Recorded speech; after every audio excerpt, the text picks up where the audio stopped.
Hey guys, welcome back to Wrestling News 365. Hope everyone is doing very well. As always, there is a ton of news stories to get into today, so let's talk about AEW. Of course, we're coming off that amazing Full Gear event of the weekend, was just incredible. I was doing a watch along for it, and then I had a ginormous power cut, which is incredibly frustrating. Well, it wasn't exactly a power cut. My extension lead that everything runs out just completely died and blew up. I had to get a new one. It's just been...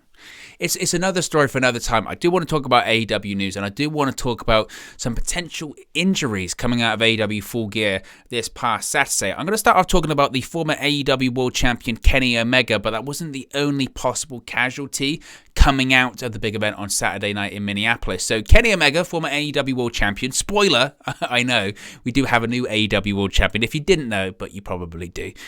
Kenny Omega reportedly worked the match against Hangman Page at AEW Full Gear with a hurt shoulder this past Saturday, according to the latest episode of the Wrestling Observer radio show. Now, I always say this when it comes to AEW and Dave Meltzer and the Wrestling Observer newsletter, or Brian Alvarez, Wrestling Observer radio, all that kind of stuff. I know that Dave nowadays has a bit of a patchy record, specifically if we're talking about WWE. When we're talking about AEW, he is near enough on the money most of the time. When I say most of the time, like 99% of the time. The reason he's so much on the money is because he talks to either Tony Khan or the wrestlers himself. Of course, he has huge connections. Tony Khan admits that he grew up reading the Wrestling Observer newsletter. So many wrestlers have a direct line to Dave Meltzer all the time. Tony Khan's always talking about how he's talking to Dave Meltzer. So when Meltzer's talking about AEW or wrestlers in AEW, chances are it's pretty much fact and not kind of guesswork like it is, or opinion when it comes to WWE. So Meltzer said that Omega had told him directly that he was having trouble lifting heavy weights. Omega also noted before to Meltzer that he could work a match without his shoulders being at 100% if he had to. This is what Meltzer had to say, quotes, "I don't know if he has no strength in his shoulders, but he can't lift heavy weights with them. I don't even know if he can lift with them at all. The last time we were talking about it, he said he was able to lift the bar, so it's 45 pounds. He told me I can work a match without my shoulders." Now, of course, Hangman Page ended up winning the match and became the new AEW World Champion. We do have some updates on potential injuries to some other wrestlers. But when it comes to Kenny Omega, we've known he's been injured for a while. This is hardly new news. He has had a hell of a year, Kenny Omega, and I think the schedule that he was keeping up, even throughout the pandemic, and AEW don't do live events in terms of, house shows, shall we say. Rarely. They'll do an occasional, or I think they've done like 2 actual house shows that weren't televised, but they were recorded and they will be aired at some point. But he's been keeping up a hell of a schedule. It was nearly a year ago, it was December, when Omega won that AEW World Championship for the first time. And then, of course, he was already the AAA Mega Champion. After that, he won the Impact World Championship in April. And for a period of time, he was making shots in Impact, in AEW, in AAA. So he's been keeping up a hell of a schedule, and during that time period anyway, and he said this as well, during that time period anyway, he's had bad shoulders. He's had, I think, a torn labrum, or at least a partially torn labrum for a while. This goes all the way back to, I think early 2020. I remember him doing interviews saying that at some point he would need surgery. He just felt that at this point in his career, the role he was on, the opportunities that he was finding himself in, being the world champion, not just for AEW, but for Impact, for AAA as well, all this kind of stuff, all of these things that were presenting themselves to him, he just felt like it wasn't the time to get surgery. If he could work through it, he would. He mentioned that he goes to a physical therapist, I think it's like once a week, twice a week, to stretch it out, to have rehab on it, have therapy on it. But a lot of people have said, myself included, that once he did start to drop these titles, which he now has, of course, he dropped the title to Christian Cage, the Impact World Championship, that's now on Moose, Josh Alexander, then Moose. He's now dropped the AEW World Championship to Hangman Page. He should have some time off. He should. This isn't, the 1990s or whatever. He doesn't have to do that breakneck schedule. Fortunately, AEW is very good with that. He only realistically has to show up one night a week to wrestle on television. He can still show up on AEW television, of course, and not wrestle. He could do that for a while with that too. But the reports of Kenny Omega being beat up or hurt or injured, oh man, they go back to early last year. I mean, even during, I think it was around Double or Nothing time, wasn't it, in May? Those reports started to rear their heads again of, man, Omega's in bad shape at the moment. He's struggling. He's got bad shoulders. He had I think he had like a bruised tailbone. He cut his hand at Double or Nothing, all this kind of stuff. And you have to give him credit. You have to give him credit for the way that he's worked through it. And not just that, it's not as if he's just worked through it and the matches have been so and you go, well, he has been carrying knocks. He's been working through it. He's been having unbelievable matches. That main event at Full Gear was unbelievable. So the fact that we've been seeing Omega have these amazing matches and he hasn't been at 100% is incredible. Is absolutely incredible. So I don't know if we should expect Kenny Omega to be taking any time off soon. We haven't seen those reports. He might. And let's face it, AEW's roster, and this is how big it is and how many stars they have, can be absolutely accommodating to that. What does AEW really have on the horizon right now in terms of big events? Not anything really. You know, why not just take the rest of the year off? We're in November now, come back. I'm sure they'll probably have like a special New Year's, or what was it called last year? New Year's Smash or something like that. They had one of those for Dynamite last year. Maybe come back when they move to TBS or something like that. We could see that as well. So maybe we see on Wednesday night on Dynamite, maybe we have a bit of a segment where Omega comes out and says, you know what, I'm leaving. Or he says, I need to take some time off. And he leaves and comes back or something when they move back to TBS or something like that. I wouldn't be surprised, and I think that would probably be the right thing for him. But, of course, he could just carry on. If he does get surgery, he would be out for significantly longer than, say, 6 weeks or something like that. So the issue is there's never realistically a good time. There's never realistically a good time for Omega to get surgery in terms of what will he miss, what won't he miss. This isn't like the WWE schedule when you know that, okay, when would be the best time for me to have surgery? After SummerSlam, Survivor Series means nothing. That's this Sunday, by the way. So you could be like, I could have surgery in the second half of the year, then I can be back for WrestleMania. We don't really know. It always feels like there's a big AEW event around the corner at any time. So there's never a good time. That's my point. But we'll have to wait and see. Like I said, Omega might not take any time off. He might just continue rehabbing and seeing what happens. But these Omega stories of him being injured, they've continued for a while.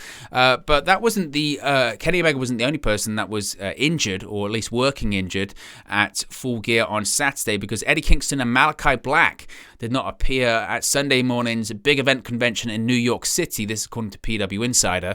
Now, it was announced to fans that they weren't there due to injuries sustained at the Full Gear pay-per-view. Now, of course, Malachi Black teamed up with Andrade El Idolo against Cody Rhodes and Pac. Now, that tag team match, to be honest, was not good. I didn't think it was good. Going into it, it felt random. Going into the show, it felt really random, and what was essentially a TV main event on a pay-per-view that realistically had no business being there. But guess what? Got to get Cody Rhodes on that show. That's what the perception certainly is in AEW, isn't it?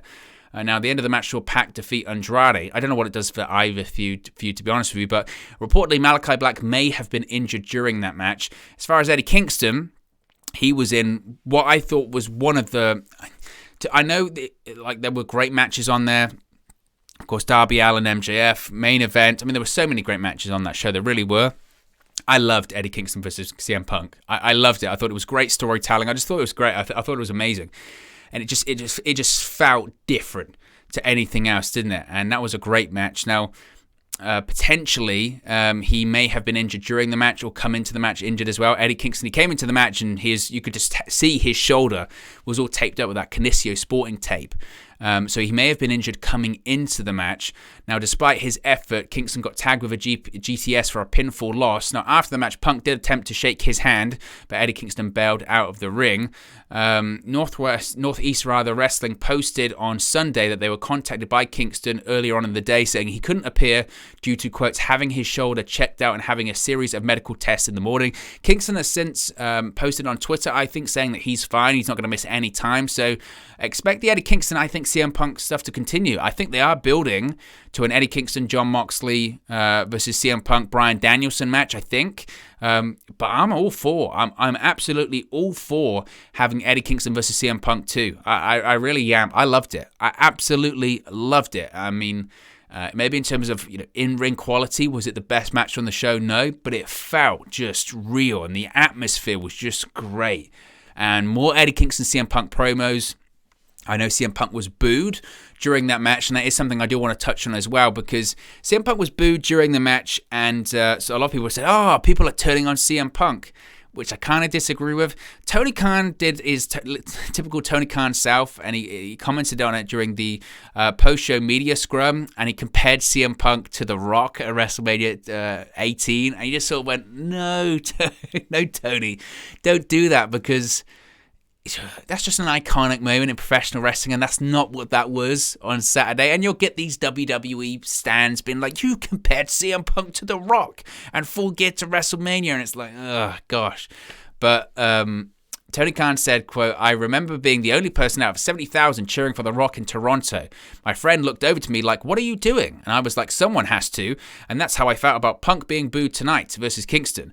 There were way, way, way more Punk people tonight than there were Rock people in Toronto, though. I can attest, as I was at both shows.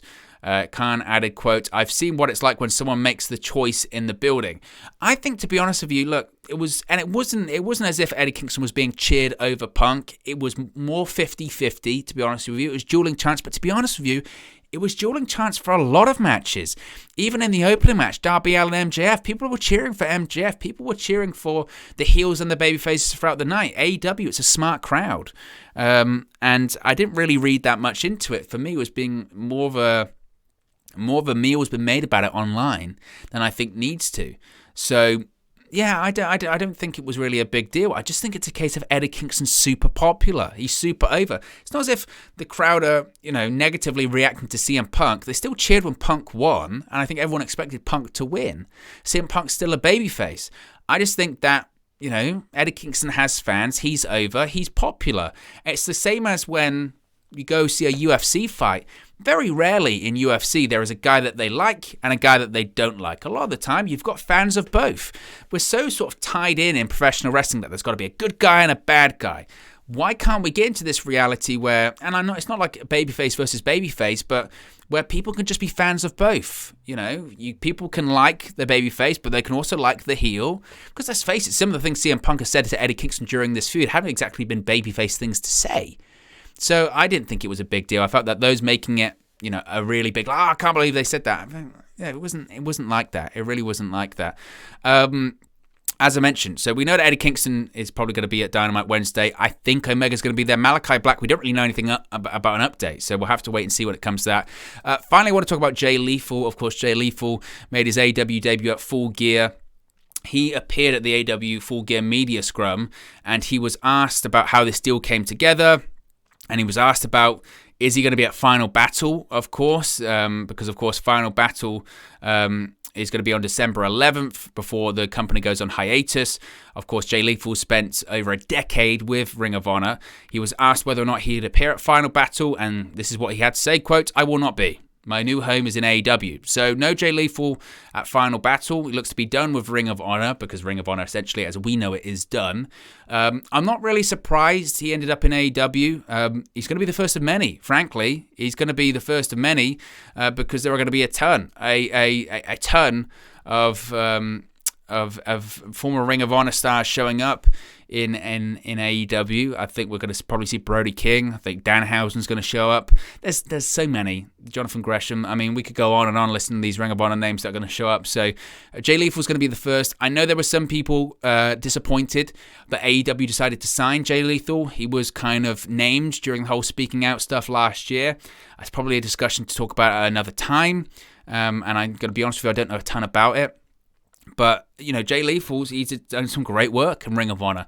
I'm sure he'll have some great matches in AEW. He's going to be facing Sammy Guevara on Wednesday night. I don't expect Jay Lethal to win, but it's another name, and it's AEW's roster getting stronger, and they certainly boast one of the strongest and incredible rosters going in pro wrestling today.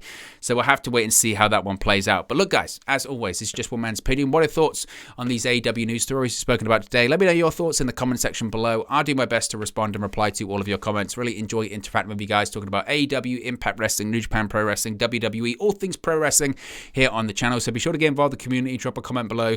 All opinions are welcome. If you have enjoyed this video, please do smash the like on the like button too. Really does help us out here on YouTube. Got the rankings, get to people's recommendation feeds if they haven't seen our videos previously. But most importantly, if you haven't already, please do subscribe to Wrestling News 365. You can do that by clicking the bottom right hand corner of the screen right now, or if you wait a few seconds, there'll be a subscribe button at the end of this video along with another video for you to watch. Thank you very much for watching, listening, streaming, or have you come across this video today, and I'll speak to you again very, very soon. Hey guys, thank you for watching, listening, streaming, or however you come across this video today. Be sure to click on the video on the right there to watch our next video, or click the bottom there to subscribe, or the bottom right hand corner. Thank you very much, and I'll speak to you again very soon.